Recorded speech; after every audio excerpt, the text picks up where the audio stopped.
The Watsons' fancy mansion was shaking again, and you guessed it, it was my fault. Lena, what did you do this time? Oh, nothing much. Just a little fake battle drill. I might sign up for the Navy or something. My foster mom was not amused. I adopted you to raise a proper, elegant young lady, not this. I'm exhausted. Hey guys, I'm Lena. I'm 17. And yeah, I was adopted by the super rich Watsons. People think I'm lucky, but honestly, not exactly. They're incredibly strict. No matter how hard I tried, my foster mom was always cold and distant, and she was never happy with anything I did. Plus, she traveled all the time, so I was usually stuck all alone in that giant house. All I wanted was to hang out like a normal teen, but nope, total lockdown. A proper lady must be flawless, smart, and calm. No running, no whining, blah blah blah. I'd had enough. There was no way I was staying inside on such a perfect day. I grabbed my skateboard and rolled all the way across town to a part I'd never seen before. It felt so freeing. I just wished I had someone to share it with. And then, suddenly, wait, what? Was that me?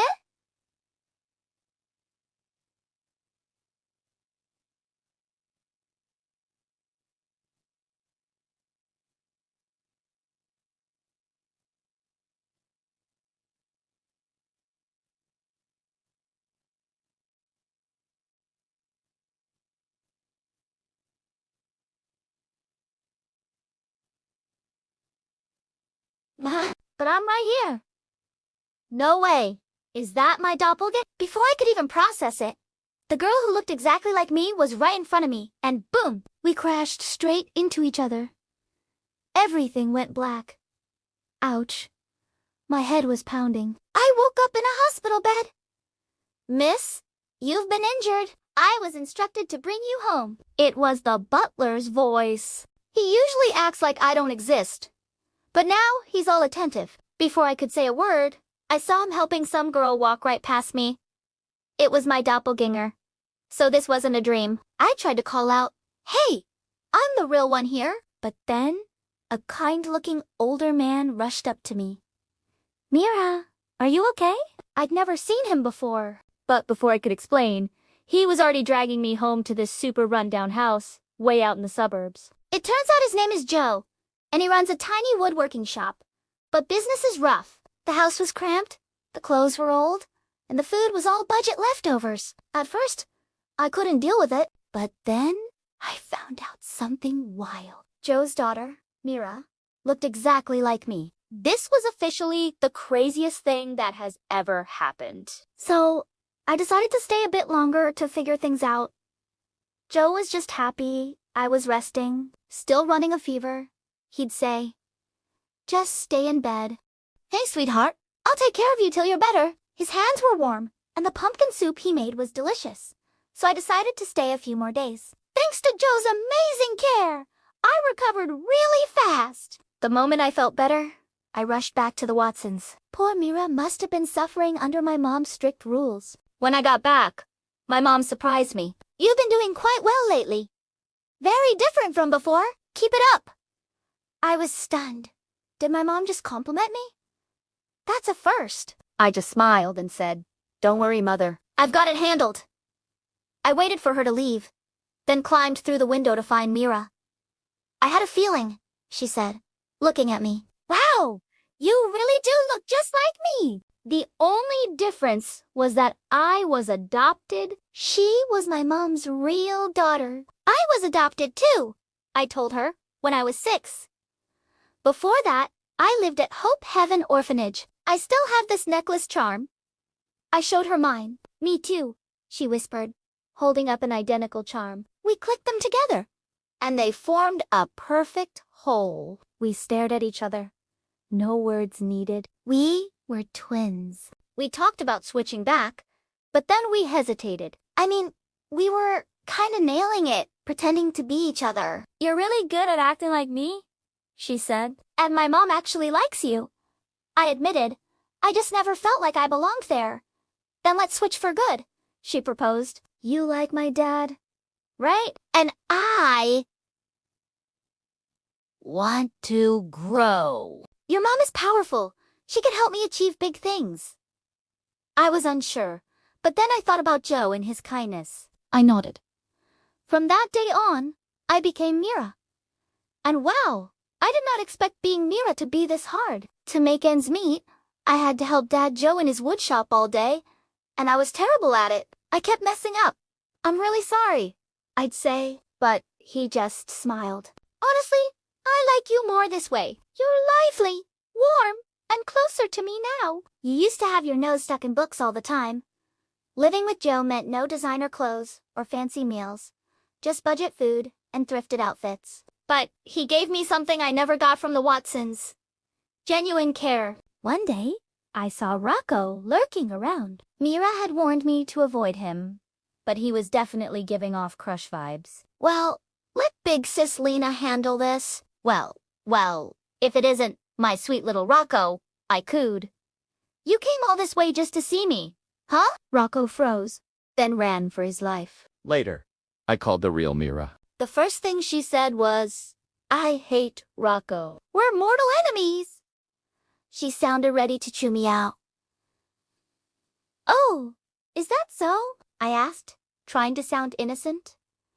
How's everything else going? Not great, she confessed. Rich people rules are way worse than I thought. I can barely keep up. Also, your bestie Tess is a total snake. She only sticks around to bring you down. I sighed. Figures? Tess was always like that. He loved messing with me, but I hoped the next week would go smoother. As the weeks passed, Joe and I were both kind of thriving. He even let me decorate customer orders with little wood carvings. Turns out, I had some serious handmade skills. He started calling me his lucky little angel. Also, a small secret, I kept hanging out with Rocco. He was actually super sweet, and he was teaching me to skate because I won a bet. One night, I met up with Mira at a park. I told her.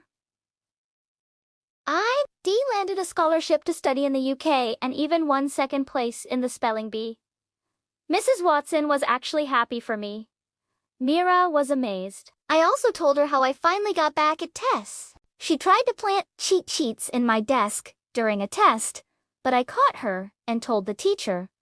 Guess who got busted instead? I always knew Tess was shady, but she was the only one who ever hung out with me, so I let it slide.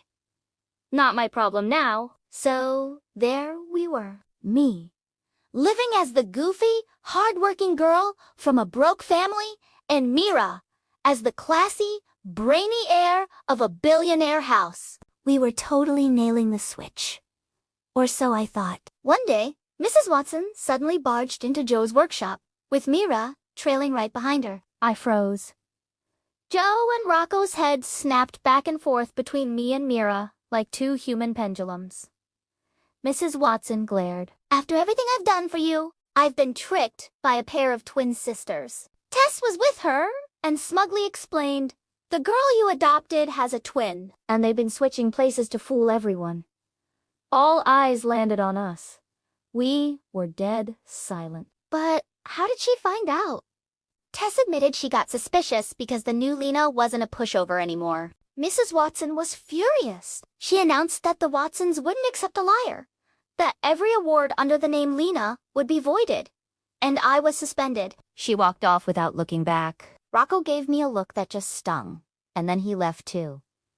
Joe still let us stay, but he didn't say a word. The silence was deafening.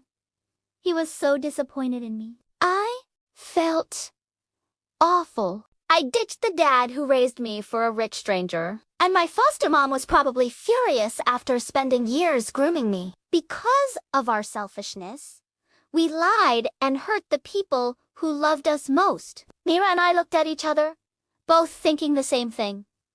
We were going to make this right. All of it.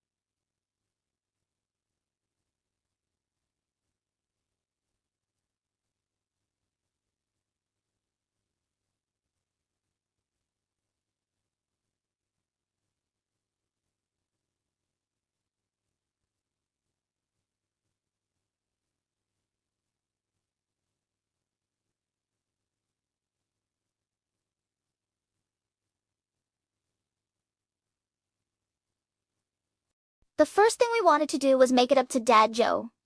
We told him how sorry we were for lying and how much we cared about him. We begged him to let us help grow the workshop together. The second he nodded, we jumped into action. We came up with a solid plan to turn his little shop into a full-on handmade woodcraft business. Mira was a genius with the strategy, marketing, branding, and social media. Meanwhile, I got to focus on what I love, product design and dreaming up new ideas. Things took off way faster than we ever imagined. Mira's online skills brought in crowds of young customers. And once they saw my cute wooden creations in person, they were totally hooked. In what felt like no time, Dad's dusty little workshop transformed into a bustling, cozy store. He looked at us one day, his eyes sparkling, and said, "You two really are my lucky angels. Thank you both." Even though the store kept us incredibly busy, We never forgot about Mrs. Watson. We made sure to send her little gifts and handwritten apology letters. she never replied. But every morning her mailbox was empty. We knew she was getting them, and we hoped she was reading them. I also snuck in a few extra gifts for Rocco, but I kept that part a secret from Mira. You know, just doing what makes me happy. One afternoon, during a crazy customer rush, Mrs. Watson walked in. I immediately went to her. "I'm so sorry for deceiving you." I told her how much I learned from our time together and that the pressure of pretending to be as smart as Mira just overwhelmed me. "Thank you," I said, "for giving me a home all these years." She looked at me, then at Mira, and said, "My house is your house. Both of you can come back anytime." Just then, someone tapped my shoulder. It was Rocco. "I got the gift you sent me," he started to say, but I couldn't wait. I just pulled him into a huge hug. A whole year flew by after all the twin swap drama. Mira and I had finally found our own true paths. With Mrs. Watson's support, Mira was getting ready for her big study abroad adventure in the UK. And me. I officially took over Dad Joe's wood shop. My fresh ideas really gave the place a modern glow-up. Plus, with Rocco, my now official boyfriend, helping out, business was booming. On the day Mira was leaving, we shared one last hug at the airport. "Bye, sis," I said. "Wishing you the best on this new start." She squeezed my hand and smiled. "You too, sis. Go Rocket!" And just like that, we were both on our way, ready for whatever came next.